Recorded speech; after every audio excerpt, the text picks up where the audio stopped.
16 13 से 13 से 15 पूरे हो गए थे। 16 से स्टार्ट करना है, नंबर 16 से 16 18 15 से पूरे हो गए, 16वां शुरू करेंगे आज। 16 करना माता 13 श्लोक हो गए थे कंप्लीट। जी 16 से माता जी स्टार्ट करना 15 श्लोक हो गए थे। 15 हो गए थे। 16 से स्टार्ट करना है। हाँ जी ठीक, thank you so much everyone. Actually आप लोग का आवाज ना थोड़ा कम आ रहा है।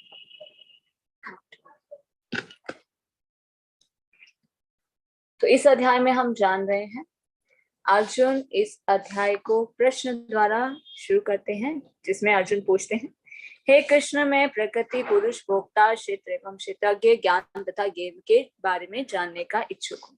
तो भगवान ने बताया क्षेत्र क्या है, क्षेत्रज्ञ क्या है, ज्ञान क्या है और ज्ञेय क्या है। आज हम करेंगे 16 श्लोक से। जो भी पढ़ना चाहते हैं हैंड रेज कर सकते हैं। हरे कृष्णा अशोक प्रभु जी। हरे कृष्ण माता जी, दंडवत प्रणाम। दंडवत प्रणाम प्रभु जी। बहिरन्तश्च भूतानां चरम चरमेव च। आवाज आ रही माता जी? हाँ जी प्रभु जी। बहिरन्तश्च भूतानां चरम चरमेव च सूक्ष्मत्वात् तद्विज्ञेयं दूरस्थं चान्तिके च तत्। परम सत्य जड़ तथा जंगम समस्त जीवों के बाहर तथा भीतर स्थित है। सूक्ष्म होने के कारण वे भौतिक इंद्रियों के द्वारा जानने या देखने से परे हैं। यद्यप वे अत्यंत दूर रहते हैं, किंतु हम सबके निकट भी हैं। शीला प्रभुपाद जी की जय। शीला प्रभुपाद जी द्वारा तात्पर्य। वैदिक साहित्य से हम जानते हैं कि परम पुरुष नारायण प्रत्येक जीव के बाहर तथा भीतर निवास करने वाले हैं। वे भौतिक तथा आध्यात्मिक दोनों ही जगतों में विद्यमान रहते हैं। यद्यपि वे बहुत दूर हैं, फिर भी हमारे निकट रहते हैं। ये वैदिक साहित्य के वचन है। आसीनो दूरम भजति शयानो याति सर्वथा कठोपनिषद। क्योंकि वे निरंतर दिव्य आनंद भोगते रहते हैं, अतएव हम ये नहीं समझ पाते कि वे सारे ऐश्वर्य का भोग किस तरह करते हैं। हम इन भौतिक इंद्रियों से न तो उन्हें देख पाते हैं, न समझ पाते हैं। अतएव वैदिक भाषा में कहा गया है कि उन्हें समझने में हमारा भौतिक मन तथा इंद्रियां असमर्थ हैं।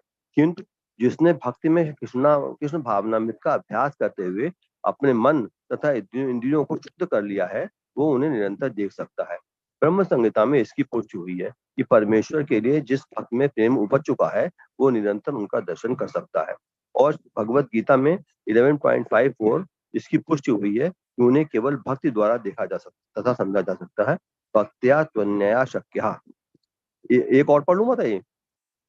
हाँ जी प्रभु जी। अविभक्तं च भूतेश विभक्तमिव च स्थितं भूत भर्त च तज्ज्ञेयं कृष्णु भव विष्णु च। यद्यप परमात्मा समस्त जीवों के मध्य विभाजित प्रतीत होता है, लेकिन वो कभी भी विभाजित नहीं है। वो एक रूप में स्थित है। यद्यप वो प्रत्येक जीव का पालन करता है, लेकिन ये समझना चाहिए कि वो सबों का संहार करता है और सबों को जन्म देता है। शीला प्रभुपाद जी की जय। शीला प्रभुपाद जी द्वारा तात्पर्य। भगवान सबों के हृदय में परमात्मा रूप में स्थित है। तो क्या इसका अर्थ यह हुआ कि वे बटे हुए हैं? नहीं, वास्तव में वे एक हैं। यहाँ पर सूर्य का उदाहरण दिया जाता है। सूर्य मध्याह्न समय अपने स्थान पर रहता है, लेकिन यदि कोई चारों ओर 5000 मील की दूरी पर घूमे और पूछे कि सूर्य कहाँ है, तो सभी लोग यही कहेंगे कि वो उसके सिर पर चमक रहा है। वैदिक साहित्य में उदाहरण ये दिखाने के लिए दिया गया है कि यद्यप भगवान अविभाजित हैं, लेकिन इस प्रकार स्थित है मानो विभाजित हों। यही नहीं, वैदिक साहित्य में यह भी कहा गया है कि अपनी सर्वशक्तिमत्ता के द्वारा एक विष्णु सर्वत्र विद्यमान है। जिस तरह अनेक पुरुषों को एक ही सूर्य की प्रतीत अनेक स्थानों में होती है, यद्यप परमेश्वर प्रत्येक जीव के पालन करता है, किंतु पहले के समय सबों का भक्षण कर जाते हैं। इसकी पुष्टि 11वें अध्याय में हो चुकी है, जहाँ भगवान कहते हैं कि वे कुछ क्षेत्र में एकत्र सारे योद्धाओं का भक्षण करने के लिए आए हैं। उन्होंने ये भी कहा कि वे काल के रूप में सबका भक्षण करते हैं। वे सबका प्रलयकारी और संहार करता है। जब सृष्टि की जाती है तो वे सबों को मूल स्थिति में से विकसित करते हैं और प्रलय के समय उन सबको निगल जाते हैं। वैदिक स्तोत्र पुष्टि करते हैं कि वह समस्त जीवों के मूल तथा सबके आश्रय स्थल है। सृष्टि के बाद सारी वस्तुएं उनकी सर्वशक्तिमत्ता पर टिकी रहती हैं और प्रलय के बाद सारी वस्तुएं पुनः उन्हीं में विश्राम पाने के लिए लौट जाती हैं। ये सब वैदिक स्तोत्रों की पुष्टि करने वाले हैं। यतो वा इमानि भूतानि जायन्ते येन जातानि जीवन्त यत् प्रत्यन्त प्रत्यन्तभिः संविशन्ति तद ब्रह्म तद्विजिज्ञासस्व। तैत्तिरीय उपनिषद 3.1। हरे कृष्ण माता जी। दंडवत प्रणाम। हरे कृष्ण प्रभु जी, धन्यवाद, प्रणाम, थैंक यू सो मच प्रभु जी। परम सत्य जड़ और जंगम समस्त जीवों के बाहर और भीतर सत्य है, स्थित है। तो भगवान क्या है? परम सत्य है। वो जड़ और जंगम समस्त जीवों के बाहर भी हैं और भीतर भी हैं, और इतने सूक्ष्म है कि भौतिक इंद्र के द्वारा जानने या देखने से परे हैं। यद्यपि वे अत्यंत दूर रहते हैं, किंतु हम सबों के निकट भी हैं। तो वैदिक साहित्य से हम क्या जान पाते हैं कि परम पुरुष नारायण प्रत्येक जीव के अंदर भी हैं और बाहर भी हैं। भगवान क्या करते हैं? भौतिक और आध्यात्मिक दोनों जगत में विद्यमान रहते हैं। वो हमसे दूर भी हैं। कहाँ है? गोलोक वृंदावन में नित्यवास करते हैं। हमारे निकट भी है। निकट कहाँ है? हर एक जीव के हृदय में भगवान परमात्मा के रूप में विराजमान है। ये वैदिक साहित्य के वचन है। वैदिक साहित्य के और वचन क्या है कि वे निरंतर दिव्य आनंद को भोगते हैं। भगवान कौन है? सच्चिदानंद विग्रह, जिसे ब्रह्मा जी ने भी ब्रह्म संहिता के प्रथम श्लोक में बताया कि ईश्वर परम कृष्ण सच्चिदानंद विग्रह अनादिरादिर गोविंदा सर्व कारण कारण, कि भगवान कृष्ण ही ईश्वर है, उनका सच्चिदानंद विग्रह है, ना तो उनका आदि है ना अंत है, वे सभी कारणों के मूल कारण है। पर हम नहीं समझ पाते कि भगवान सारे ऐश्वर्य का भोग किस तरह से करते हैं। क्यों? क्योंकि हमारी भौतिक इंद्रियां क्या है? सीमित है, उन्हें समझने में असमर्थ है। तो हम भगवान को कैसे जान सकते हैं? भगवान के दर्शन हम कैसे कर सकते हैं?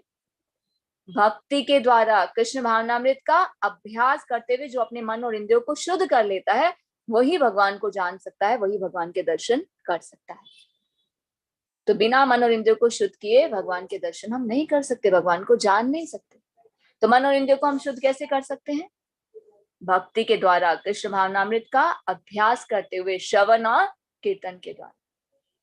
तो ब्रह्म संहिता में भी इसकी पुष्टि हुई है कि परमेश्वर के लिए जिस भक्त में प्रेम उपज चुका है, प्रेमांजन चुरित भक्ति विलोचनेन संत सदैव हृदयेषु विलोकयन्ति। प्रेम रूपी अंजन के द्वारा हम अपने हृदय में भगवान के दर्शन कर सकते हैं। तो केवल उन्हें भक्ति के द्वारा समझा और देखा जा सकता है।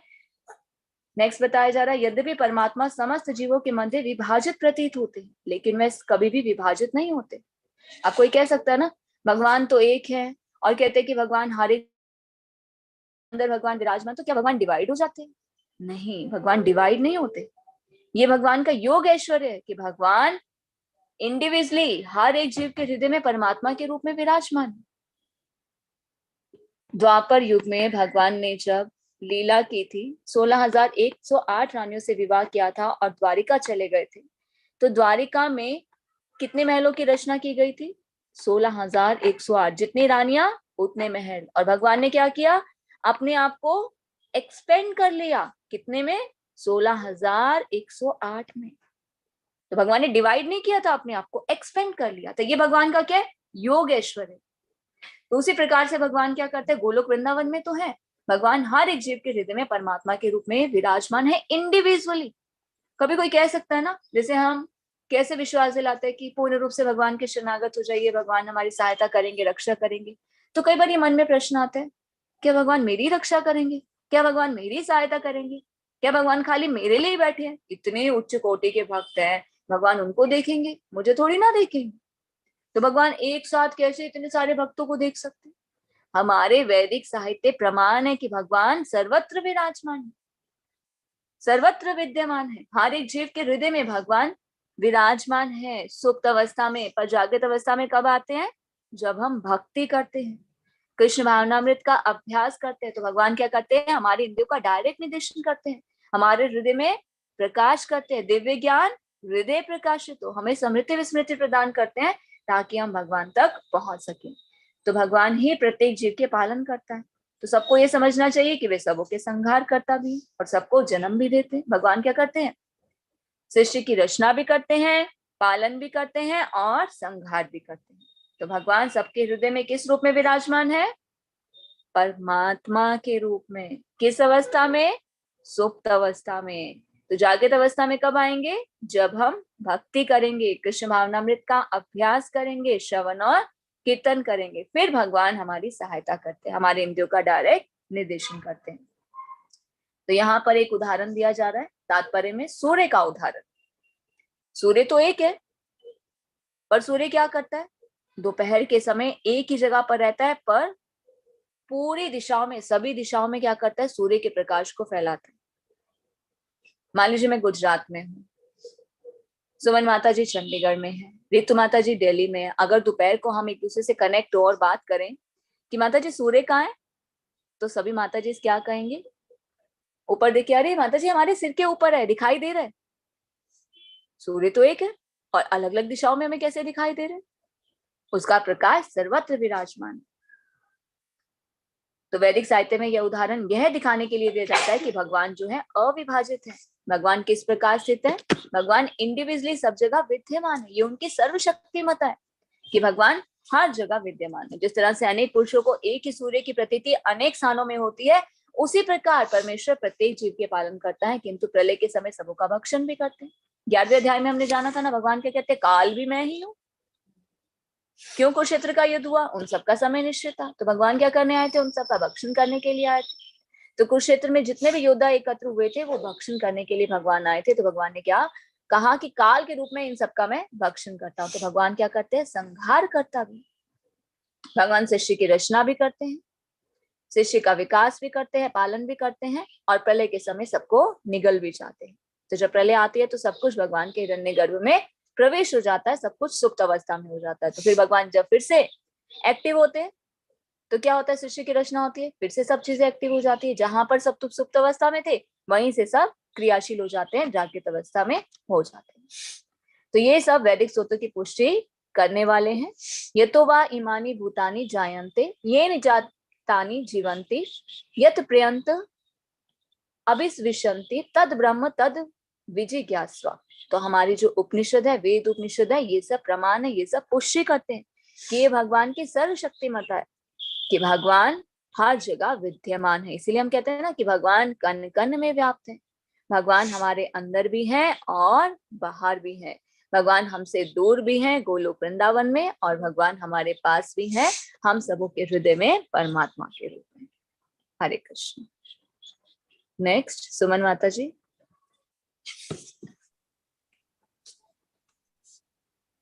हरे कृष्णा माता जी, दंडवत प्रणाम। दंडवत प्रणाम माता जी। ज्योतिषम अपि तज्ज्योति तामं परम उच्यते ज्ञानम यज्ञम ज्ञान कर्यम यदि सर्वव्य विशिष्टितम। वे समस्त प्रकाशमान वस्तुओं के प्रकाश स्तोत्र है। वे भौतिक अंधकार से परे हैं और अगोचर हैं। वे ज्ञान ये है और ज्ञान के लक्ष्य हैं। वे सबके हृदय में स्थित है। तात्पर्य प्रभुपाद जी की जय। प्रभुपाद जी द्वारा परमात्मा या भगवान हो सूर्य, चंद्र तथा नक्षत्रों जैसे समस्त प्रकाशमान वस्तुओं के प्रकाश स्तोत्र है। वैदिक साहित्य में हमें पता चलता है कि वैकुंठ राज्य में सूर्य या चंद्रमा की आवश्यकता नहीं पड़ती, क्योंकि वहां पर परमेश्वर का तेज जो है, भौतिक जगत में वह ब्रह्म ज्योति या भगवान का आध्यात्मिक तेज महातत्व अर्थात भौतिक तत्वों से ढका रहता है। अतः इस जगत में हमें सूर्य, चंद्र, बिजली आदि के प्रकाश की आवश्यकता पड़ती है, लेकिन आध्यात्मिक जगत में ऐसी वस्तुओं की आवश्यकता नहीं होती। वैदिक साहित्य में स्पष्ट कहा गया है कि भगवान के प्रकाशमय तेज से प्रत्येक वस्तु प्रकाशित रहती है। अतः यह स्पष्ट है कि वह इस भौतिक जगत में स्थित नहीं है, वह तो आध्यात्मिक जगत यानी वैकुंठ लोक में स्थित है, जो चिन्मय आकाश में बहुत ही दूर पर है। इसकी भी पुष्टि वैदिक साहित्य से होती है। आदि वर्ण तमसा परस्तता शतो उपनिषद के 3 के 8 में ये वे सूर्य की भांति अत्यंत तेजोमय है, लेकिन इस भौतिक जगत के अंधकार से बहुत दूर है। उनका ज्ञान दिव्य है। वैदिक साहित्य पुष्टि करता है कि ब्रह्म घनीभूत दिव्य ज्ञान है। जो वैकुंठ लोक जाने का इच्छुक है, उसे परमेश्वर द्वारा ज्ञान प्रदान किया जाता है, जो प्रत्येक हृदय में स्थित है। एक वैदिक मंत्र श्रोत्रोत्तर उपनिषद में तथा है देवम आत्म बुद्धि प्रकाशम मुम विश्व शरणवः प्रज्ञ। मुक्ति के इच्छुक मनुष्य को चाहिए कि वह भगवान की शरण में जाए।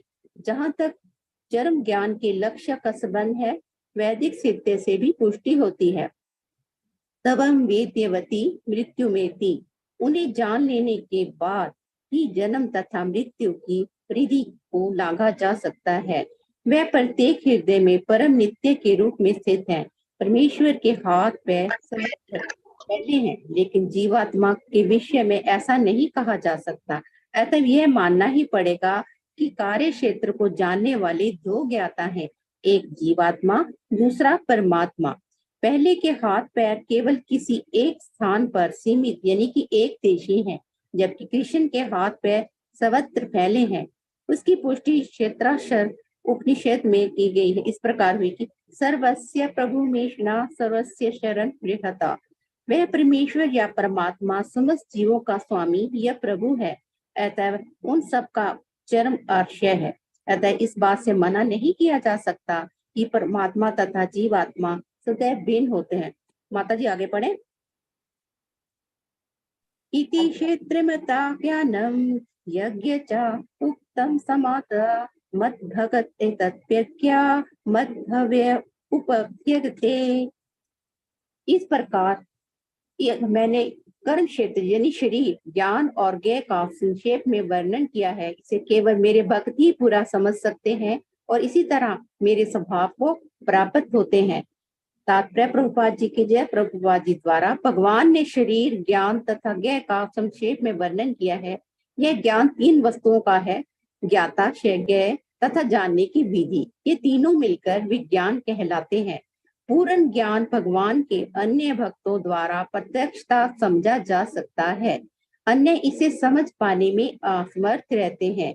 आदेतवादियों का कहना है कि अंतिम अवस्था में ये तीनों बातें एक ही हो जाती हैं, लेकिन भक्त इसे नहीं मानते। ज्ञान तथा ज्ञान की विकास का अर्थ है अपने आप को कृष्ण भावना भावित में समझना।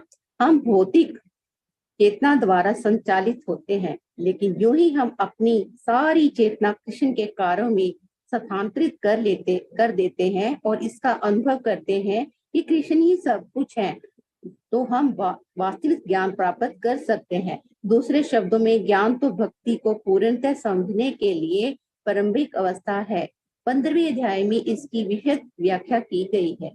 जब अब हम सारांश रूप में कह सकते हैं कि श्लोक 6 तथा 7 के महाभूत से लेकर चेतना धृति तक भौतिक तत्वों तथा जीवन के लक्षणों की कुछ अभिव्यक्तियों का विश्लेषण हुआ है। ये सब मिलकर शरीर तथा कार्य क्षेत्र का निर्माण करते हैं तथा श्लोक 8 से लेकर 12 तक अभिनियतवम से लेकर तत्व ज्ञानार्थ दर्शन तक कार्य क्षेत्र के दोनों प्रकार के ज्ञाताओं अर्थात आत्मा तथा परमात्मा के ज्ञान की विधि का वर्णन हुआ है।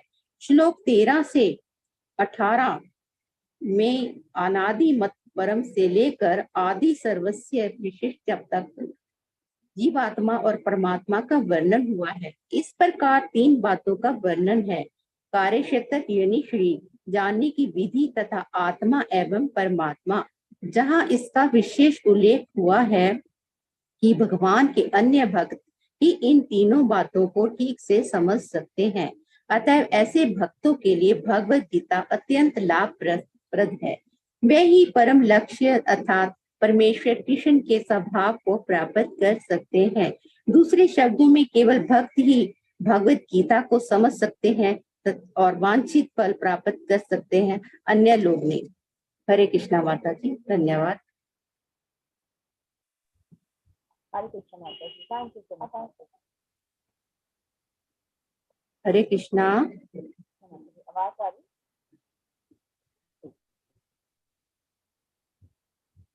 माता जी आगे पढ़ना है।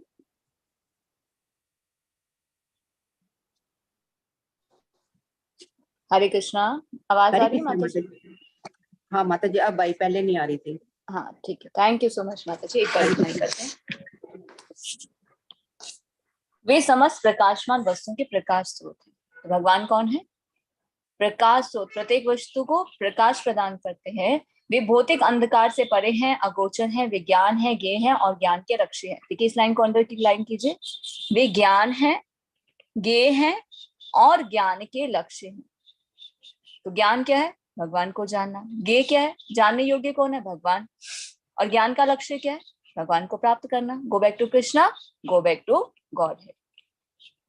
ज्ञान है, ज्ञेय है और ज्ञान के लक्ष्य है, वे सबके हृदय में स्थित हैं। भगवान क्या करते हैं? सूर्य, चंद्रमा, नक्षत्र सभी प्रकाशमान वस्तुओं के प्रकाश स्रोत है। जो सूर्य हमें प्रकाश दे रहे हैं, चंद्रमा की जो रोशनी हमें प्राप्त हो रही है, चंद्रमा की रोशनी से क्या होता है? फलों सब्जियों में जो टेस्ट आता है, उनका आकार बढ़ता है, वो कैसे बढ़ता है? चंद्रमा की रोशनी से बढ़ता है ना। तो उनको भी प्रकाश कौन प्रदान करते हैं? भगवान प्रदान करते हैं। तो वैदिक साहित्य से हमें पता चलता है कि वैकुंठ में सूर्य चंद्रमा की आवश्यकता नहीं, धाम में कोई सूर्य का प्रकाश नहीं है, कोई चंद्रमा नहीं है। क्यों? क्योंकि वहां पर भगवान स्वयं विद्यमान है और भगवान के शरीर से इतना तेज निकलता है कि पूरा का पूरा गोलोक वृंदावन जो है वो प्रकाशमान हो जाता है।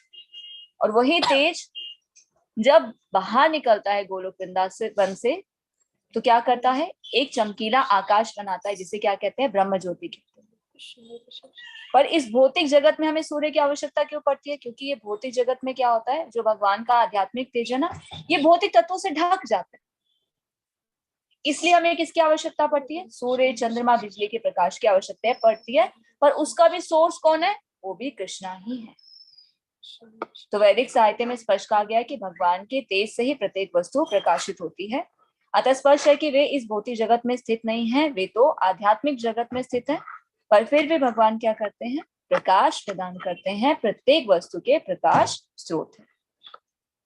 उनका ज्ञान क्या है? दिव्य है। वैदिक साहित्य पुष्टि करते हैं कि ब्रह्म घनीभूते दिव्य ज्ञान। जो वैकुंठ लोग जाने का इच्छुक है, उसे भगवान क्या करते हैं? ज्ञान प्रदान करते हैं। अगर हमारी इच्छा है कृष्ण को जानने की, हमारी भगवान में श्रद्धा है, तो भगवान एक्टिव हो जाते हैं हमारे हृदय में। हाँ, ये मुझे प्राप्त करना चाहता है, ये मुझे जानना चाहता है, तो भगवान क्या करते हैं? जो सुप्त अवस्था में सबके हृदय में, जागृत अवस्था में आ जाते हैं। हम सभी आज ये भगवत गीता को पढ़ रहे हैं, हमें एक दूसरे का संग मिला है, ये ऐसे नहीं मिल गया। हमारी भगवान में श्रद्धा थी, भगवान को जानने की इच्छा थी, तो भगवान ने क्या की? व्यवस्था की। क्योंकि भगवान तो हर एक जीव के हृदय में परमात्मा के रूप में विराजमान है।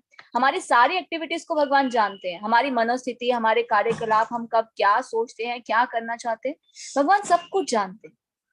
और जब भगवान ये देखते हैं कि मुझे जानना चाहता है, मुझे प्राप्त करना चाहता है, तो भगवान क्या करते हैं? हमारी सहायता करते हैं। क्योंकि भगवान यही तो वेट कर रहे हैं कि कब जीव अपनी इच्छा से मेरे पास आने का प्रयास करेगा। अगर भगवान चाहें तो क्षण भर में सबको अपने साथ लेकर गोलोक वृंदावन जा सकते हैं, सभी आत्माओं को लेकर। पर भगवान क्या करते हैं? फ्रीडम, एक की स्वतंत्रता हम यहाँ पर लेकर आते हैं कि हम अपनी इच्छा से भगवान को भूल भी सकते हैं और अपनी इच्छा से भगवान को जान भी सकते हैं, भगवान के साथ संबंध को जोड़ भी सकते हैं। अगर हमने भगवान को भूलने की इच्छा की तो हम क्या करेंगे? माया के प्रभाव में आ जाएंगे, फिर बार बार जन्म मृत्यु का चक्र होगा, नाना प्रकार की योनियां होंगी। अगर हम भगवान को जानने की इच्छा करेंगे तो भगवान क्या करेंगे? हमारी सहायता करेंगे। अगर हम एक स्टेप फॉरवर्ड करते हैं ना भगवान की तरफ, तो भगवान 100 कदम बढ़ाने के लिए तैयार, क्योंकि भगवान तो वेट कर रहे हैं कि कब जीव मेरी तरफ मुख करेगा। भगवान हमारे हृदय में स्थित है। ये एक वैदिक मंत्र है कि मुक्ति के इच्छुक मनुष्य को चाहिए कि भगवान की शरण में जाए। लोग क्या करते हैं? बड़े बड़े यज्ञ तपस्या करते हैं, सिद्धि प्राप्त करने का प्रयास करते हैं। किस लिए? क्योंकि उन्हें मुक्ति चाहिए। मुक्ति तो भक्ति करने से स्वतः ही प्राप्त हो जाती है, उसे अलग से प्राप्त करने की आवश्यकता नहीं। तो मनुष्य को क्या चाहिए? भगवान की शरण ग्रहण करें। अगर हम भगवान की शरण ग्रहण करेंगे, मुक्ति तो हमें मिल गई, शरण ग्रहण करते ही मिल गई, उसके लिए अलग से प्रयास करने की आवश्यकता नहीं। और जहां तक चरम ज्ञान के लक्ष्य का संबंध है, वो भी वैदिक ज्ञान क्या बताते हैं? भगवान को जानने के बाद ही हम जन्म मृत्यु के चक्र को लांघ सकते हैं। क्योंकि जो भगवान को जान लेता है, यही क्या है? परम ज्ञान है, परम लक्ष्य है। इसलिए हमने क्या पढ़ा? जो हमने श्लोक पढ़ा उसमें हमने लाइन ये जानी ना कि वे ज्ञान है, वे ज्ञेय हैं और वे ज्ञान के लक्ष्य हैं। भगवान सबके हृदय में परम नियंता के रूप में है। भगवान के हाथ पैर जो है सर्वत्र फैले, लेकिन जीवात्मा के विषय में ऐसे नहीं कहा जाता। जीवात्मा क्या है? वो तो एक लिमिटेशन है ना, हमारी तो एक लिमिटेशन है, सोचने की एक लिमिटेशन है, कार्य करने की एक लिमिटेशन है, हमारी इंद्रियां भी सीमित है। पर भगवान क्या है? अनलिमिटेड कार्य कर सकते हैं। इसलिए हमारे आचार्य क्या कहते हैं? राधानाथ महाराज तो बहुत सुंदर ये कोट करते हैं, बहुत बार अपने लेक्चर्स में कहते हैं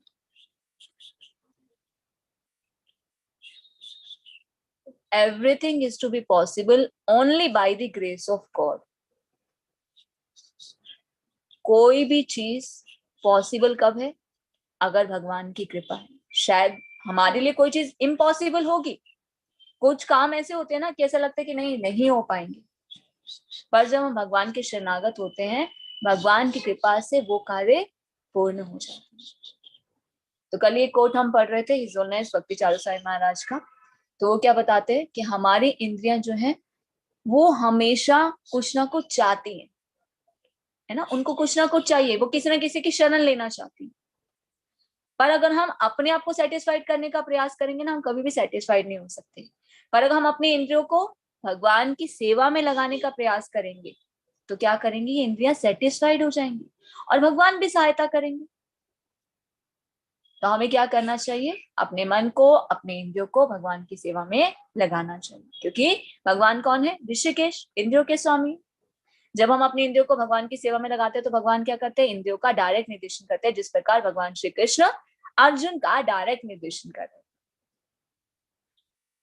तो हमारा चरम आश्रय क्या है? भगवान है।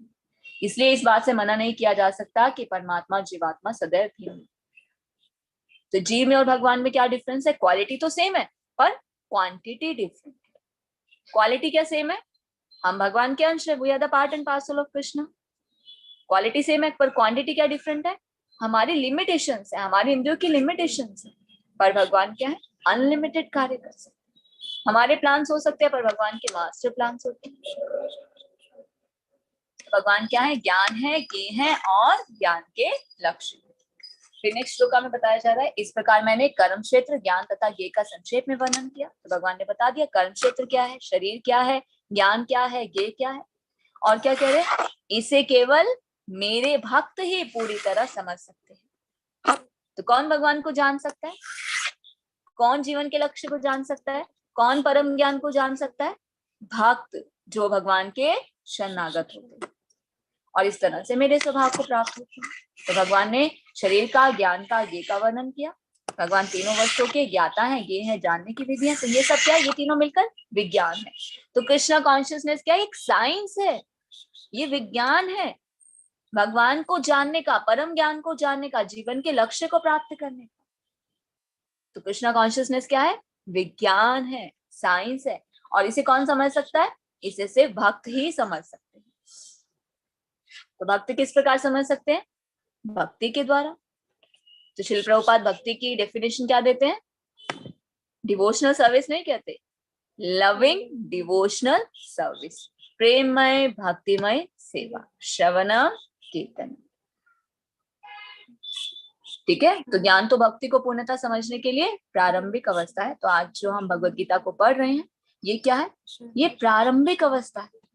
जब हम भगवान के बारे में जान जाएंगे, जीवन के लक्ष्य को जान जाएंगे, तो हम क्या करेंगे? प्रयास करेंगे ना।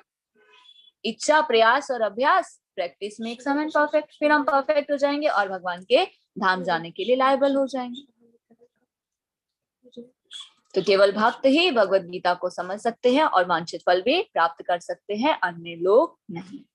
तो ऐसे भक्तों के लिए भगवत गीता बहुत ही लाभप्रद है, जो परम लक्ष्य को और कृष्ण के स्वभाव को प्राप्त करना चाहते हैं, भगवान को जानना चाहते हैं। हरे कृष्ण। नेक्स्ट, हरे कृष्ण चित्रा माता जी। हरे कृष्ण माता जी। प्रकृति पुरुषं चैव विद्यनादि उभावपि विकाराश्च गुणाश्चैव विद्धि प्रकृति संभवान। प्रकृति तथा जीवों को अनादि समझना चाहिए। उनके विकार तथा गुण प्रकृति जन्य है। श्री प्रभुपाद जी की जय। प्रभुपाद जी के अनुसार इस अध्याय के ज्ञान से मनुष्य शरीर क्षेत्र तथा शरीर के ज्ञाता जीवात्मा तथा परमात्मा दोनों को जान सकता है। शरीर क्रिया क्षेत्र है और प्रकृति से निर्मित है। शरीर के भीतर बद्ध तथा उसके कार्यों का भोग करने वाला आत्मा ही पुरुष या जीव है। वह ज्ञाता है और इसके अतिरिक्त भी दूसरा ज्ञाता होता है जो परमात्मा है। निसंदेह ये समझना चाहिए कि परमात्मा तथा आत्मा एक ही भगवान की विभिन्न अभिव्यक्तियां हैं। जीवात्मा उनकी शक्ति है और परमात्मा उनका साक्षात अंश है, स्वांश है। प्रकृति तथा जीव दोनों ही नित्य है। तात्पर्य यह है कि वे सृष्टि के पहले से विद्यमान है। यह भौतिक अभिव्यक्ति परमेश्वर की शक्ति से है और उसी प्रकार जीव भी है, किंतु जीव श्रेष्ठ शक्ति है। जीव तथा प्रकृति इस ब्रह्मांड के उत्पन्न होने के पूर्व से विद्यमान है। प्रकृति तो महाविष्णु में लीन हो गई और जब इसकी आवश्यकता पड़ी तो यह महत तत्व के द्वारा प्रकट हुई। इसी प्रकार से जीव भी उसके भीतर, उनके भीतर रहते हैं और चूंकि वे बद्ध है अतः वे परमेश्वर की सेवा करने से विमुख है। इस तरह उन्हें वैकुंठ लोक में प्रविष्ट होने नहीं दिया जाता, लेकिन प्रकृति के व्यक्त होने पर इन्हें भौतिक जगत में पुनः कर्म करने और वैकुंठ लोक में प्रवेश करने की तैयारी करने का अवसर दिया जाता है। इस भौतिक सृष्टि का यही रहस्य है। वास्तव में जीवात्मा मूलतः परमेश्वर का अंश है, लेकिन अपने विद्रोही स्वभाव के कारण वह प्रकृति के भीतर बद्ध रहता है। इसका कोई महत्व नहीं है कि वे ये जीव या श्रेष्ठ जीव किस प्रकार प्रकृति के संपर्क में आए, किंतु भगवान जानते हैं कि ऐसा कैसे और क्यों हुआ। शास्त्रों में भगवान का वचन है कि जो लोग प्रकृति द्वारा आकृष्ट है वे कठिन जीवन संघर्ष कर रहे हैं, लेकिन इन कुछ श्लोकों के वर्णनों से यह निश्चित समझ लेना चाहिए होगा कि प्रकृति के तीनों गुणों के द्वारा उत्पन्न विकार प्रकृति की ही उपज है। जीवों के सारे विकार तथा प्रकार प्रकृति शरीर के कारण है। जहाँ तक आत्मा का संबंध है सारे जीव एक से है। कार्य कारण कर्तृत्व हेतु प्रकृति रुच्यते पुरुषः सुख दुःखानां भोक्तृत्वे हेतु रुच्यते। प्रकृति समस्त भौतिक कारणों तथा कार्यों परिणामों की हेतु कही जाती है और जीव पुरुष इस संसार में विविध सुख दुख को भोग का कारण कहा जाता है। श्री प्रभुपाद जी की जय। प्रभुपाद जी के अनुसार जीवों में शरीर तथा इंद्रियों की विभिन्न अभिव्यक्तियां प्रकृति के कारण है। कुल मिलाकर 84 लाख भिन्न भिन्न योनियां हैं और ये सब प्रकृति जन्य है। जीव के विभिन्न इंद्रिय सुखों से ये योनियां मिलती है। जो इस प्रकार इस शरीर या उस शरीर में रहने की इच्छा करता है, जब उसे विभिन्न शरीर प्राप्त होते हैं तो वह विभिन्न प्रकार से के सुख दुख का भोगता है। उसके भौतिक सुख दुख उसके शरीर के कारण होते हैं, स्वयं उसके कारण नहीं। उसकी मूल अवस्था में भोग में कोई संदेह नहीं रहता, अतः वही उसकी वास्तविक स्थिति है। वह प्रकृति पर प्रभुत्व जताने के लिए भौतिक जगत में आता है। वैकुंठ लोक में ऐसी कोई वस्तु नहीं होती। वैकुंठ लोक शुद्ध है, किंतु भौतिक जगत में प्रत्येक व्यक्ति विभिन्न प्रकार के शरीर सुखों को प्राप्त करने के लिए कठिन संघर्ष में रत रहता है। यह कहने से बात और स्पष्ट हो जाएगी कि शरीर इंद्रियों का कार्य है। इंद्रिया इच्छाओं की पूर्ति का साधन है। यह शरीर तथा हेतु रूप इंद्रिया प्रकृति द्वारा प्रदत्त है और जैसा कि अगले श्लोक में स्पष्ट हो जाएगा, जीव को अपनी पूर्व आकांक्षाओं तथा कर्म के अनुसार परिस्थितियों के वश वरदान या शाप मिलता है। जीव की इच्छाओं तथा कर्मों के अनुसार प्रकृति उसे विभिन्न स्थानों में पहुंचाती है। जीव स्वयं ऐसे स्थानों में जाने तथा मिलने वाले सुख दुख का कारण होता है। एक प्रकार का शरीर प्राप्त हो जाने पर वह प्रकृति के वश में हो जाता है, क्योंकि शरीर पदार्थ होने के कारण प्रकृति के नियमों के अनुसार कार्य करता है। उस समय शरीर में ऐसी शक्ति नहीं है कि वह उस नियम को बदल सके। मान लीजिए कि जीव को कुत्ते का शरीर प्राप्त हो गया, तो जो ही वह कुत्ते के शरीर में स्थापित किया जाता है, उसे कुत्ते की भांति आचरण करना होता है। वह अन्यथा आचरण नहीं कर सकता। यदि जीव को शुकर का शरीर प्राप्त होता है तो वह मल खाने तथा शुकर की भांति रहने के लिए बाध्य है। इसी प्रकार यदि जीव को देवता का शरीर प्राप्त हो जाता है तो उसे अपने शरीर के अनुसार कार्य करना होता है। यही प्रकृति का नियम है, लेकिन समस्त परिस्थितियों में परमात्मा जीव के साथ रहता है। वेदों में मुंडक उपनिषद 3.11 इसकी व्याख्या इस प्रकार की गई है द्वा सुपर्णा युजा सखाय। परमेश्वर जीव पर इतना कृपालु है कि वह सदा जीव के साथ रहता है और सभी परिस्थितियों में परमात्मा के रूप में विद्यमान रहता है। हरे कृष्ण माता जी, धन्यवाद। और आगे पढ़ू माता जी? हरे कृष्ण माता जी, थैंक यू सो मच माता जी। तो प्रकृति तथा जीवों को अनादि समझना चाहिए। उनके विकार और गुण जो है वो प्रकृति जन्य है। तो इस अध्याय के ज्ञान से मनुष्य शरीर और शरीर की ज्ञाता को जान सकता है। तो इस अध्याय में हमने क्या ज्ञान प्राप्त किया? शरीर क्या है, शरीर का ज्ञाता कौन है? जीवात्मा और परमात्मा दोनों। खाली शरीर को जीवात्मा ही नहीं जानती, भगवान भी जानते है ना। तो हमारे अलावा और कौन जानता है हमारे बारे में? भगवान भी जानते हैं। भगवान तो सबके बारे में जानते हैं। तो ये शरीर क्या है? क्रिया क्षेत्र। हम अपने भाग्य के खुद ही निर्माता है। हम जैसे कर्म करते हैं उसी के अनुसार हमें फल मिलता है, उसी के अनुसार हमें शरीर मिलता है, नाना प्रकार की योनियां मिलती है। तो शरीर के भीतर बद और उसके कार्यों को भोगने वाला आत्मा ही जीव है। इतने जीव कौन है? आत्मा। तो हम क्या करें इस शरीर के भीतर? हम कैसे आए? इंद्रिय तृप्ति की इच्छा से, स्वामी बनने की इच्छा से, भगवान की सेवा से हम विमुख हो गए। तो हमारी इच्छाओं के द्वारा ही हमें नाना प्रकार के शरीर प्राप्त होते हैं। प्रकृति और जीव दोनों ही हमेशा से हैं, सृष्टि के पहले से विद्यमान है। अब वो कैसे? जीव क्या है? प्रकृति और जीव। पहला देखिए, पहली लाइन क्या लिखी है? प्रकृति और जीव को अनादि समझना चाहिए, मतलब सदा सदा से। सृष्टि के प्रारंभ पहले से ही है। तो पहले सब कहाँ थे? सभी जीव कहाँ थे और प्रकृति कहाँ थी? भगवान के हिरण्य गर्भ में सुप्त अवस्था में थे, लीन हो गए थे। फिर से जब भगवान सृष्टि की रचना करते हैं तो प्रकृति भी एक्टिवेट हो जाती है और जीव भी एक्टिवेट हो जाते हैं। फिर से जब प्रलय होता है तो क्या होता है? प्रकृति भी और जीव भी भगवान के हिरण्य गर्भ में लीन हो जाते हैं, सुप्त अवस्था में आ जाते हैं, डीएक्टिवेट हो जाते हैं। फिर से भगवान ने सृष्टि की रचना की, फिर से जीव भी और प्रकृति भी फिर से क्रियाशील हो जाती है ना। तो प्रकृति और जीव जो है वो सदा सदा से, जैसे भगवान सदा सदा से है, उसी प्रकार से प्रकृति और जीव भी सदा से है, सृष्टि के प्रारंभ से। तो जब सृष्टि की आरंभ होता है तो जीव और प्रकृति जो है वो अपने कार्य क्षेत्र में कार्य करते हैं, एक्टिव हो जाते हैं। तो जीव कहाँ रहते हैं? वो भी भगवान के हिरण्य गर्भ में रहते हैं। क्यों? क्योंकि वो बद्ध है। बद्ध क्यों हो गए? क्योंकि भगवान की सेवा करने से विमुख हो गए। स्वामी बनने की इच्छा उनमें आई तो उनमें फिर वैकुंठ लोक में भी प्रवेश नहीं दिया जाता। फिर जब प्रकृति शुरू होती है, सृष्टि की रचना होती है, तो फिर उन्हें भौतिक जगत में भेज दिया जाता है कि कर्म करें और वापस आने की तैयारी करें। तो हम इस भौतिक जगत में आके गिरे हैं। ये क्या है? एक जेल भी है और बोर्डिंग स्कूल भी है। जेल कैसे है? हम अपने कर्मों का फल भोगने के लिए यहाँ पर आए हैं। बोर्डिंग स्कूल कैसे है? सुधरने के लिए हम यहाँ पर आए हैं। जो बच्चे बिगड़ जाते हैं उन्हें बोर्डिंग स्कूल भेजा जाता है। जब बच्चे फिर से सुधरने का प्रयास करते हैं तो माता पिता क्या कहते हैं? हाँ, अब मेरा बच्चा अच्छा बन गया, चलो बेटा वापस आ जाओ।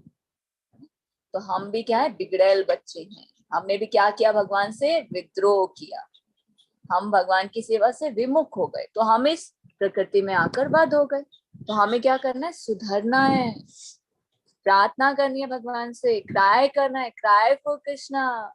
कृष्णा, हम आपसे दूर होकर बहुत दुखी हैं। अब जैसे सोनाली माता जी का बेटा है, माता जी के पास है ना, कितना खुश है, स्माइल कर रहा है। अब यही बेटा अगर माता जी को तंग करने लगे तो माता जी क्या कहेंगी? चलो मैं इसको बोर्डिंग स्कूल भेज देती हूँ, बहुत तंग करता है, कहना नहीं मानता है ना। जो मैं बोलती हूँ वो खाता नहीं है, जो मैं कहती हूँ वो करता नहीं है, पढ़ाई भी अच्छे से नहीं करता, बहुत परेशान करने लग गया, चलो अब इसको बोर्डिंग स्कूल भेज देते हैं।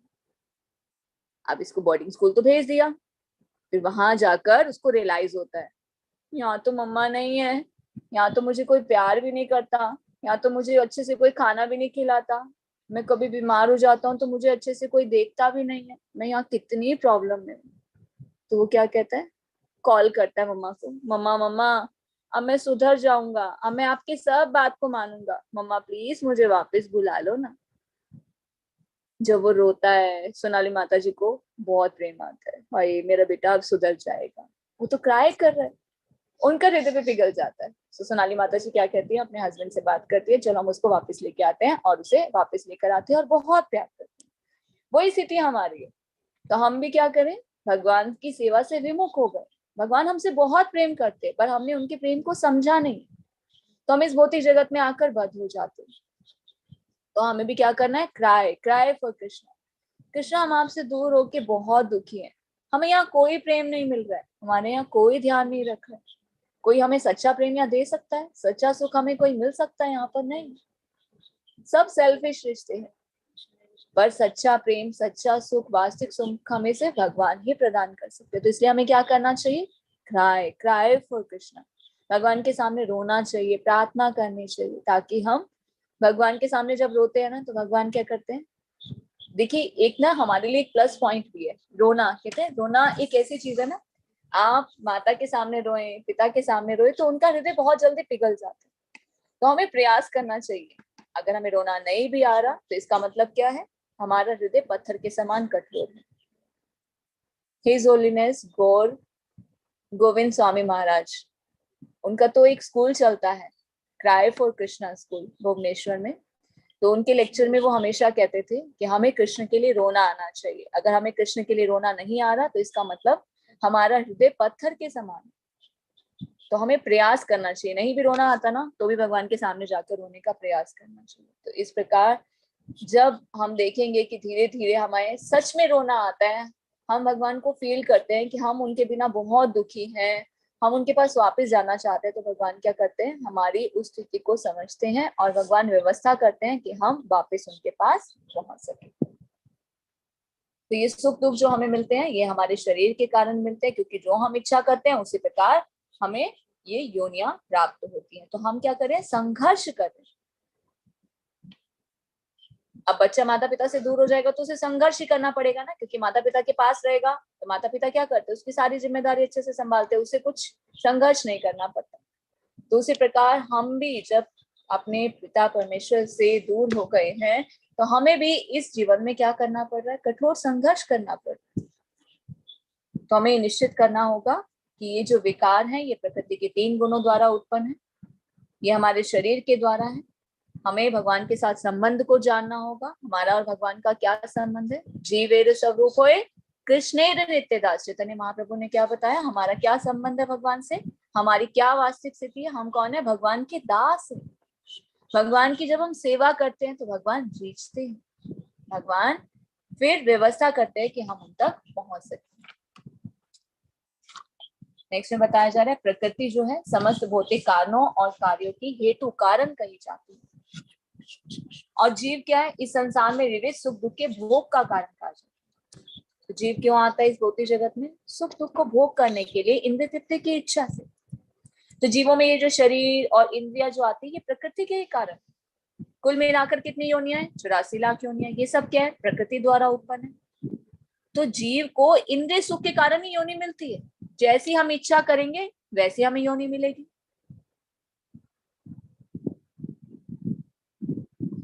जब हमें ये शरीर प्राप्त हो जाता है, तो उसी शरीर के अनुसार हम सुख और दुख को भोगते हैं। तो यही भौतिक सुख उसके शरीर के कारण है, स्वयं उसके कारण नहीं। ये इच्छाओं के कारण हमें शरीर मिलता है, और इसका कोई कारण नहीं है। जैसी हमारी इच्छा होगी वैसे हमें शरीर प्राप्त होगा। तो हम यहाँ पर आते हैं, पर यहाँ पर क्या करते हैं, हम प्रकृति पर प्रभुत्व जताने का प्रयास करते हैं, स्वामी बनने का प्रयास करते हैं। हमारे अंदर अहंकार, मिथ्या अहंकार की भावना आ जाती है कि मैं हूं, मैं ही सब कुछ करने वाला हूं। पर हमने क्या जानना चाहिए, हमें सबसे पहले ये क्लियर होना चाहिए कि मैं कुछ भी करने वाला नहीं हूँ। हमें हर एक चीज का श्रेय भगवान को देना चाहिए, क्योंकि प्रत्येक वस्तु किसकी है, कृष्ण की है। प्रत्येक वस्तु का प्रयोग किसके लिए करना चाहिए, कृष्ण के लिए करना चाहिए। हमारे जीवन का उद्देश्य क्या है, भगवान की सेवा करना है ना। तो हम जिस भी कर्म बंधन में हैं, ग्रस्त हैं, नौकरी करते हैं, व्यवसाय करते हैं, वो भी भगवान की सेवा है। ऐसा नहीं है कि हम ये जान रहे हैं भगवत गीता से भक्ति करना ही भगवान की सेवा करना है, भक्ति के द्वारा ही भगवान के धाम पहुंच सकते हैं, तो आज से घर के कामकाज सब बंद, बिजनेस बंद, नौकरी बंद, नहीं। भगवान श्री कृष्ण ने अर्जुन को ये नहीं बोला कि युद्ध मत करो। अर्जुन तो चाहते थे, अर्जुन तो क्या कहते थे, मैं संन्यास ले लूं, भिक्षा मांग कर खा लूंगा, मैं युद्ध नहीं करूंगा। तो अर्जुन के माध्यम से भगवान हमें बता रहे हैं कि ये कर्म भूमि, युद्ध भूमि है। हम जिस भी कर्म बंधन में, हमें अपनी ड्यूटीज को बहुत अच्छे से करना है, कुछ छोड़ना नहीं है, सिर्फ कृष्ण को जीवन में जोड़ देना।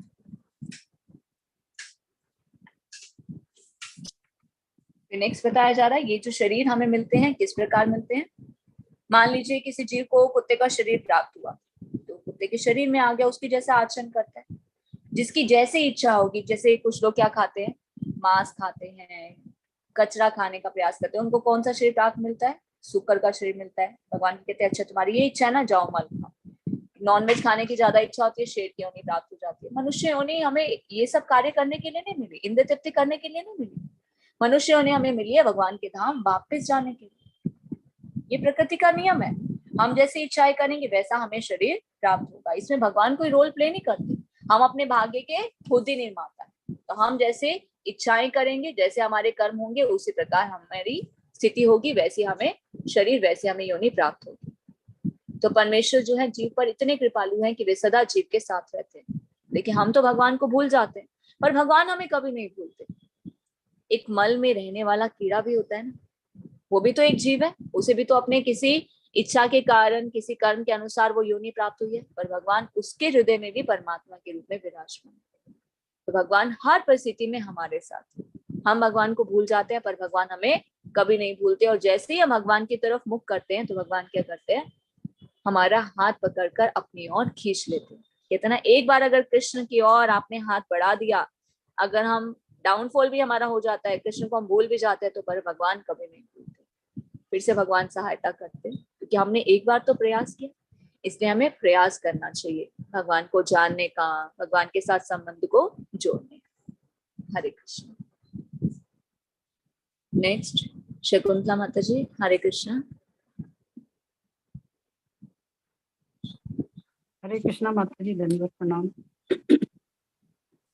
हरे कृष्णा माता जी। हरे कृष्ण माता जी। माता जी आवाज आ रही? हाँ जी। पुरुष प्रकृतिस्थो हि भुक्ते प्रकृति जान गुणान कारणं गुण संगो यस्य सदसद्यो निजन जन्मसु। इस प्रकार जीव प्रकृति के तीनों गुणों का भोग करता हुआ प्रकृति में ही जीवन बिताता है। यह उस प्रकृति के साथ उसकी संगति के कारण है। इस तरह उसे उत्तम तथा अधम योनि मिलती है। श्रील प्रभुपाद जी की जय। श्रील प्रभुपाद जी के द्वारा तात्पर्य।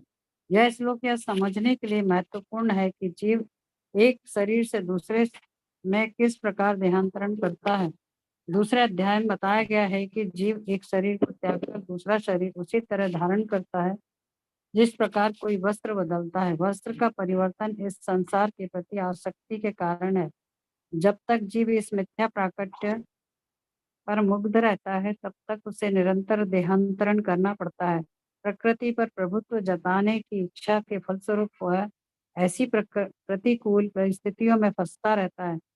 भौतिक इच्छा के वशीभूत हो उसे कभी देवता के रूप में, तो कभी मनुष्य के रूप में, कभी पशु, कभी पक्षी, कभी कीड़े, कभी जल जंतु, कभी संत पुरुष, तो कभी खटमल के रूप में जन्म लेना होता है।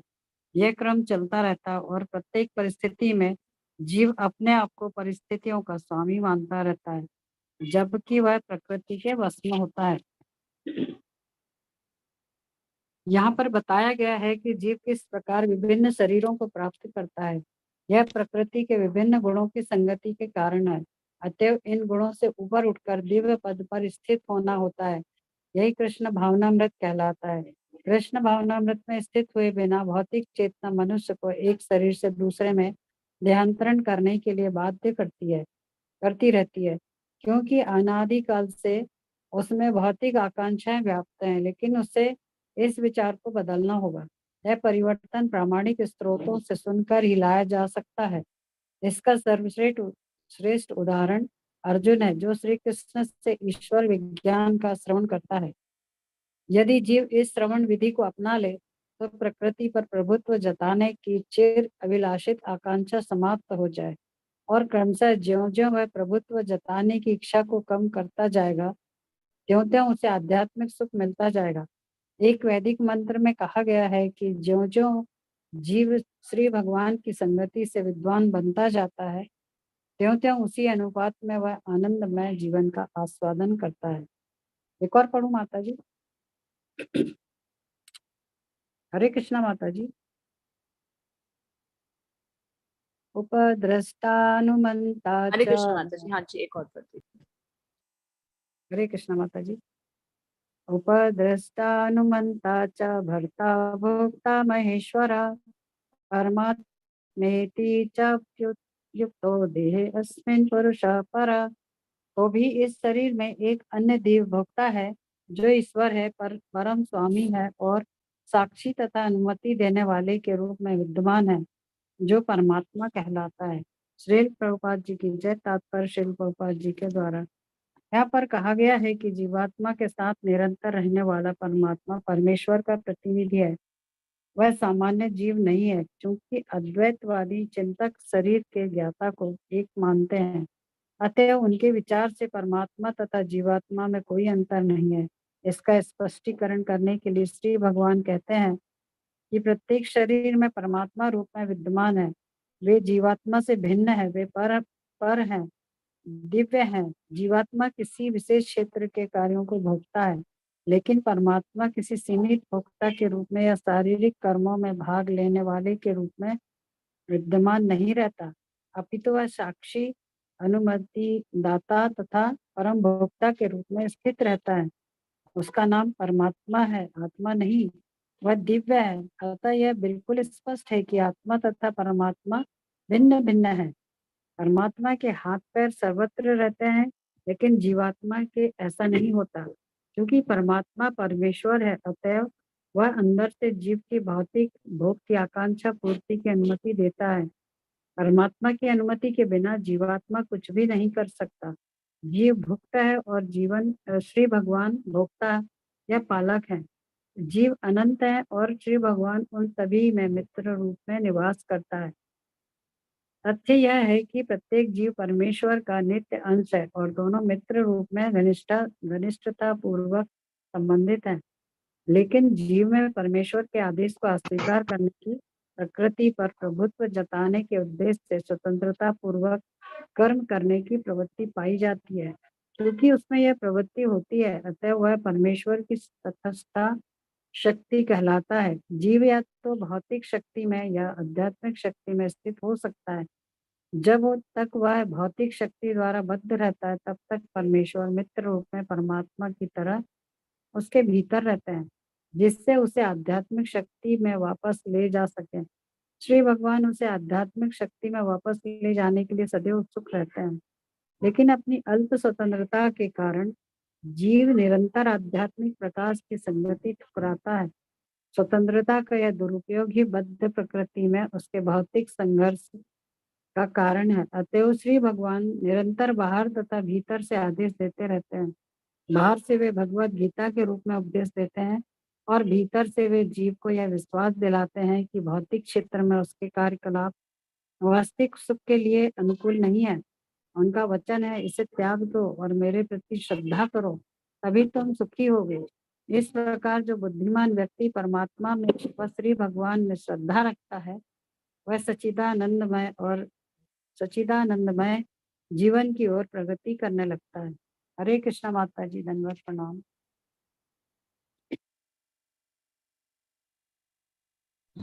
हरे कृष्ण माता जी, धन्यवाद, थैंक यू सो मच माता जी। थैंक यू माता जी। तो जीव प्रकृति के 3 गुणों का भोग करता हुआ प्रकृति में ही जीवन बिताता है, और यह उस प्रकृति के साथ उसकी संगति के कारण है। इस तरह से उसे उत्तम तथा आदम योनियां मिलती हैं। तो ये श्लोक ये समझाने के लिए महत्वपूर्ण है कि कैसे जीव एक शरीर से दूसरे शरीर में देहांतर करते हैं।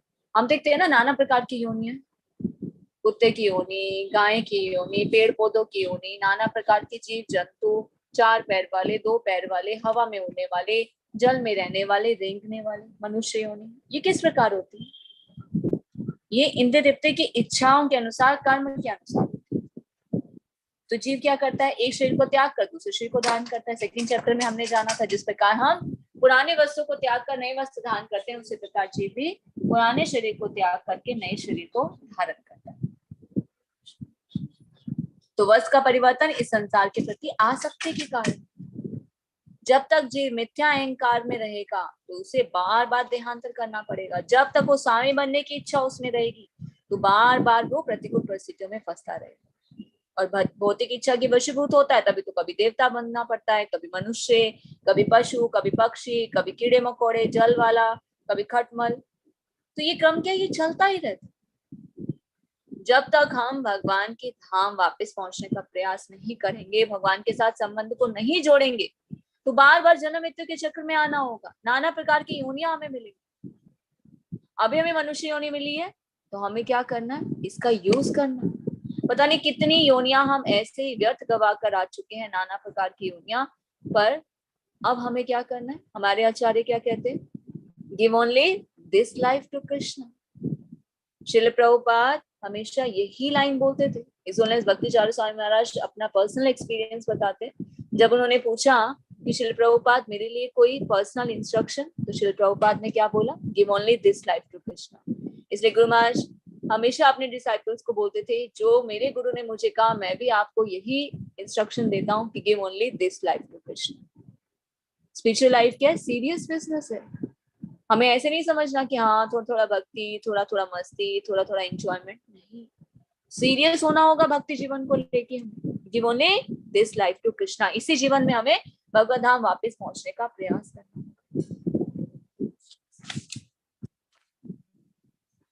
यहाँ पर बताया गया कि जीव किस प्रकार विभिन्न शरीरों को प्राप्त करता है, कैसे विभिन्न गुणों की संगति करता है, कैसे हम ऊपर उठ सकते हैं, कैसे उठ सकते हैं, कैसे जन्म मृत्यु के चक्र को तोड़ सकते हैं, कृष्ण भावनामृत के द्वारा। जैसे जैसे हम भगवान की संगति करेंगे, हमें ज्ञान प्राप्त होगा, और वैसे ही हम आनंद में जीवन का आस्वादन करेंगे। देखिए, हम भक्ति कर रहे हैं, आनंद आ रहा है या नहीं? पहले लाइफ एंजॉयमेंट वाली थी, या अब आनंद आता है? पर्सनल एक्सपीरियंस हम करके देख सकते हैं ना, अभी अच्छा लगता है ना, आनंद आता है ना। क्योंकि जितना भगवान के साथ हम जुड़ते हैं, जितना हम स्पिरिचुअल एक्टिविटी करते हैं, हम कौन है, हम शरीर नहीं है, हम आत्मा है। इसलिए हम आनंद का अनुभव करते हैं, क्योंकि हम हायर टेस्ट ले रहे हैं। पहले हम इस भौतिक जगत के लोअर टेस्ट में फंसे हुए थे, हम भगवान से कनेक्ट हो रहे हैं, तो हमें क्या मिल रहा है, हायर टेस्ट मिल रहा है। इसलिए हम खुश रहने लगे हैं, आनंद में जीवन को जीने लगे हैं। नेक्स्ट बताया जा रहा है, तो भी शरीर में एक अन्य दिव्य भोक्ता है। हम एक आत्मा ही नहीं है, हमारे साथ साथ परमात्मा भी है। देखिए, भगवान स्वयं क्या कह रहे हैं, भगवान क्या है, परम स्वामी है, ईश्वर है, साक्षी और अनुमति देने वाले के रूप में विद्यमान है। भगवान कह रहे हैं कि मैं हूँ, परमात्मा के रूप में हूँ, मैं साक्षी हूँ, मैं अनुमति प्रदान करता हूँ। हम जो कहते हैं ना, ये हमने किया, नहीं, सब कुछ भगवान की कृपा से होता है। भगवान की इच्छा के बिना एक पत्ता भी नहीं हिलता। हम ये जो बोल पा रहे हैं, देख पा रहे हैं, सुन पा रहे हैं, ये भी भगवान की कृपा है। अगर भगवान परमात्मा के रूप में हमें चेतना ना दे, तो आत्मा कुछ भी कार्य नहीं कर सकती। आत्मा हमारे शरीर को चेतना नहीं प्रदान करेगी। तो यहाँ पर कहा गया है कि जीवात्मा के साथ निरंतर रहने वाले परमात्मा कौन है, परमेश्वर की ही प्रतिनिधि, स्वयं भगवान है, अपना एक्सटेंशन करते हैं। वो सामान्य जीव नहीं है, वो दिव्य है, वो देखते हैं, साक्षी हैं कि जीव क्या कर रहा है। जैसे एक वृक्ष पर बैठे हुए दो पक्षी एक फल को खाता है और दूसरा देखता है, उसी प्रकार हम कौन है, भोक्ता, और भगवान क्या कर रहे हैं, साक्षी, हमें देख रहे हैं कि हम क्या कर रहे हैं। और जैसे हम कर्म करेंगे, जैसे हमारी इच्छाएं होंगी, भगवान हमें क्या करेंगे, वैसा ही फल प्रदान करेंगे। तो प्रत्येक जीव परमेश्वर का नित्य अंश है और दोनों मित्र के रूप में घनिष्ठता पूर्वक संबंधित है, पर हम भगवान के साथ संबंध को भूल गए, इसलिए हम इस भौतिक जगत में आकर बद्ध हो गए हैं और दुख को झेल रहे हैं। तो इस भौतिक जगत में जब हम आते हैं ना, तो थोड़ी सी फ्रीडम लेकर आते हैं। कौन सी फ्रीडम, कि हम भगवान को याद भी कर सकते हैं, भगवान के साथ संबंध को जोड़ भी सकते हैं और संबंध को भूल भी सकते हैं। जब हम इसका मिसयूज करते हैं, तो क्या करते हैं, फिर प्रॉब्लम होती है। तभी तो हम भौतिक संघर्ष कर रहे हैं। भगवान तो हमारी हेल्प करते हैं, अंदर से भी और बाहर से भी। बाहर से कैसे करते हैं, भगवत गीता के द्वारा। आपको ये कह सकता है, ये बातें तो कहने की हैं, अर्जुन जो इतने मोटिवेट हो गए थे, उस समय तो भगवान थे, भगवान ने साक्षात उनकी सहायता की, उपदेश देकर, भगवत गीता का उपदेश देकर। Bhagavad Gita is non different from Krishna, स्वयं भगवान के समान है। हम भगवत गीता को पढ़ रहे हैं, तो हम भगवान से ही बात कर रहे हैं। भगवत गीता में और भगवान में कोई भी अंतर नहीं। तो भगवान हमें बाहर से भगवत गीता के रूप में उपदेश देते हैं और अंदर से परमात्मा के रूप में हमारी सहायता करते हैं। भगवान का क्या वचन है, मेरे प्रति श्रद्धा करो तभी तुम सुखी हो सकते हो। तो जो व्यक्ति, जो आत्मा, जो जीव परमात्मा में, भगवान में श्रद्धा रखता है, वही जीवन में प्रगति कर सकता है, उसी का जीवन आनंद में हो सकता है, वही सुख और शांति को प्राप्त करता है। हरे कृष्ण। नेक्स्ट, हरे कृष्ण। रूमा माता जी, 2 पढ़िएगा माता जी।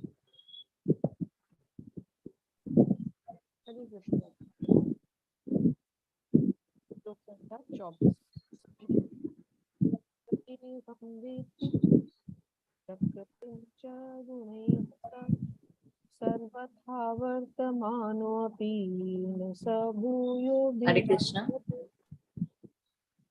माता जी आवाज नहीं आ रही? हरे कृष्णा।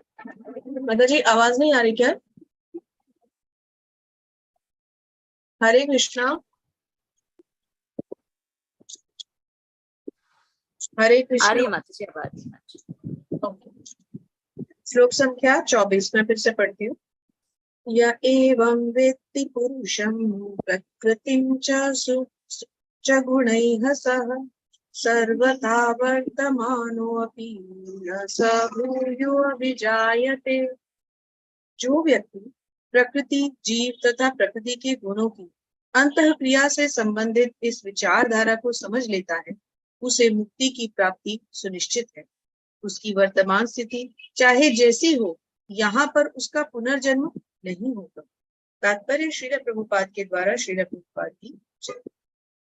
प्रकृति, परमात्मा, आत्मा तथा इनके अंतः संबंध की स्पष्ट जानकारी हो जाने पर मनुष्य मुक्त होने का अधिकारी बनता है और वह इस भौतिक प्रकृति में लौटने के लिए बाध्य हुए बिना वैकुंठ वापस चले जाने का अधिकारी बन जाता है। यह ज्ञान का फल है। ज्ञान यह समझने के लिए होता है कि दैव योग से जीव इस संसार में आ गिरा है। उसे प्रामाणिक व्यक्तियों, साधु पुरुषों तथा गुरु की संगति में निजी प्रयास द्वारा अपनी स्थिति समझनी है और तब जिस रूप में भगवान ने भगवत गीता कही है, उसे समझकर आध्यात्मिक चेतना या कृष्ण भावनामृत को प्राप्त करना है। तब यह निश्चित है कि वह इस संसार में फिर कभी नहीं आ सकेगा। वह सच्चिदानंदमय जीवन बिताने के लिए वैकुंठ लोक भेज दिया जाएगा। ध्यानेनात्मनि पश्यन्ति केचिदात्मानमात्मना अन्ये सांख्येन योगेन कर्म योगेन चापरे। कुछ लोग परमात्मा को ध्यान के द्वारा अपने भीतर देखते हैं, तो दूसरे लोग ज्ञान के अनुशीलन द्वारा और कुछ ऐसे हैं जो निष्काम कर्म योग द्वारा देखते हैं। तात्पर्य श्रील प्रभुपाद के द्वारा श्रील प्रभुपाद की जय। भगवान अर्जुन को बताते हैं कि जहां तक मनुष्य द्वारा आत्म साक्षात्कार की खोज का प्रश्न है, बद्ध जीवों की दो श्रेणियां हैं। जो लोग नास्तिक, अज्ञेयवादी तथा संशयवादी हैं, वे आध्यात्मिक ज्ञान से विहीन हैं। किंतु अन्य लोग जो आध्यात्मिक जीवन संबंधी अपने ज्ञान के प्रति श्रद्धावान हैं, वे आत्मदर्शी भक्त, दार्शनिक तथा निष्काम कर्मयोगी कहलाते हैं। जो लोग सदैव अद्वैतवाद की स्थापना करना चाहते हैं, उनकी भी गणना नास्तिकों एवं अजैयवादियों में ही की जाती है। दूसरे शब्दों में केवल भगवत भक्त ही आध्यात्मिक ज्ञान को प्राप्त होते हैं, क्योंकि वे समझते हैं कि इस प्रकृति के परे वैकुंठ लोक तथा भगवान है, जिनका विस्तार परमात्मा के रूप में प्रत्येक व्यक्ति में हुआ है और जो सर्वव्यापी है। निस्संदेह कुछ लोग ऐसे भी हैं जो ज्ञान के अनुशीलन द्वारा भगवान को समझने का प्रयास करते हैं। इन्हें श्रद्धावानों की श्रेणी में गिना जा सकता है। सांख्य दार्शनिक इस भौतिक जगत का विश्लेषण 24 तत्वों के रूप में करते हैं और वे आत्मा को 25वां तत्व मानते हैं। जब वे आत्मा की प्रकृति को भौतिक तत्वों से परे समझने में समर्थ होते हैं, तो वे ये भी समझ जाते हैं कि आत्मा के ऊपर भगवान है और वह 26वां तत्व है। इस प्रकार वे भी क्रमशः कृष्ण भावनामृत की भक्ति के स्तर तक पहुंच जाते हैं। जो लोग निष्काम भाव से कर्म करते हैं, उनकी भी मनोवृत्ति सही होती है। उन्हें कृष्ण भावनामृत की भक्ति के पद तक बढ़ने का अवसर दिया जाता है। यहाँ पर यह कहा गया है कि कुछ लोग ऐसे होते हैं जिनकी चेतना शुद्ध होती है और वे ध्यान द्वारा परमात्मा को खोजने का प्रयत्न करते हैं, और जब वे परमात्मा को अपने अंदर खोज लेते हैं तो वे दिव्य पद को प्राप्त होते हैं। इसी प्रकार अन्य लोग हैं जो ज्ञान के अनुशीलन द्वारा परमात्मा को जानने का प्रयास करते हैं। कुछ ऐसे भी हैं जो हठ योग द्वारा अपने बालकों जैसे क्रियाकलापों द्वारा भगवान को प्रसन्न करने का प्रयास करते हैं। हरे कृष्ण।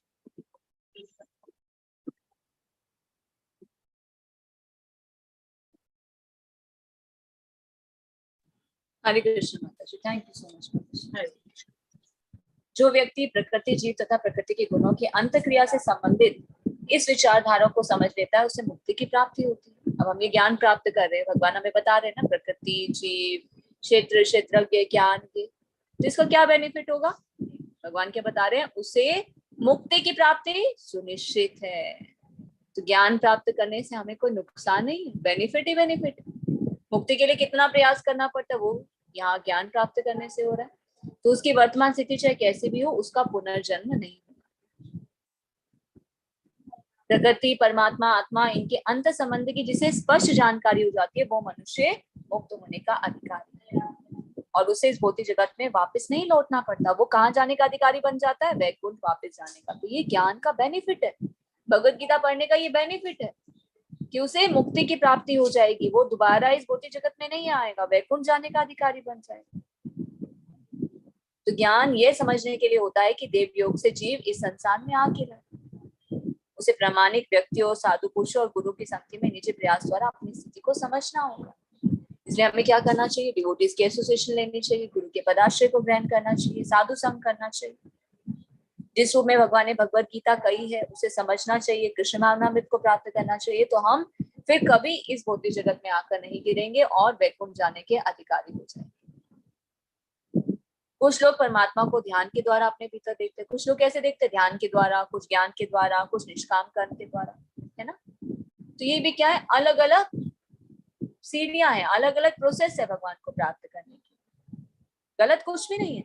अगर ध्यान के द्वारा देख रहे हैं तो नेक्स्ट लाइफ में उनकी स्थिति और बेटर होगी। ज्ञान के द्वारा देख रहे हैं तो उससे भी उनको ज्ञान प्राप्त होगा, तो धीरे धीरे वो कृष्ण भावनामृत में भी आ सकते हैं। पर जो भक्ति करते हैं वो क्या करते हैं? वो इस ज्ञान को डायरेक्ट रूप में समझकर भगवान के शरण को ग्रहण करके अपनी स्थिति को और प्रशस्त कर सकते हैं। तो ये आध्यात्मिक ज्ञान, भगवत भक्त जो है, भगवत भक्त ही आध्यात्मिक ज्ञान को प्राप्त करते हैं और जो इस ज्ञान को प्राप्त करता है वो वैकुंठ जाने का अधिकारी हो जाता है। तो भक्त क्या जान पाते हैं? ये 24 तत्व नहीं है। सांख्य दर्शन क्या बताता है? 24 तत्व है, पर हम ज्ञान के द्वारा क्या जान पा रहे हैं? 25 तत्व है। कौन सा? 24 तत्व के अलावा आत्मा है, और इसके ऊपर भी क्या है? 26वां तत्व कौन सा है? परमात्मा, भगवान। तो जो लोग निष्काम भाव से कर्म करते हैं उनको भी मनोवृत्ति सही होती है, जो ध्यान के द्वारा करते हैं या ज्ञान के द्वारा करते हैं उनकी भी मनोवृत्ति सही होती है। धीरे धीरे वो इस पद तक पहुंचते हैं कि इस ज्ञान को प्राप्त करके वो भगवत धाम पहुंच सके। हरे कृष्णा। तो आज लग नहीं रहा है कि चैप्टर को हम कंप्लीट कर पाएंगे, थोड़ा लेट हो जाएगा, ठीक है। तो फिर नेक्स्ट टाइम करेंगे इस चैप्टर को हम कंप्लीट। तो एक बार हम यही स्टॉप करते हैं और चैट बॉक्स में आप सबको अटेंडेंस का लिंक देते हैं। मेघना देवी दासी माता जी, अटेंडेंस को फिल करके ही लीड कीजिएगा, है ना। तो ये अटेंडेंस फिर हम मार्क नहीं कर सकते बाद में आपकी, क्योंकि टेम्पल की तरफ से ही होती है।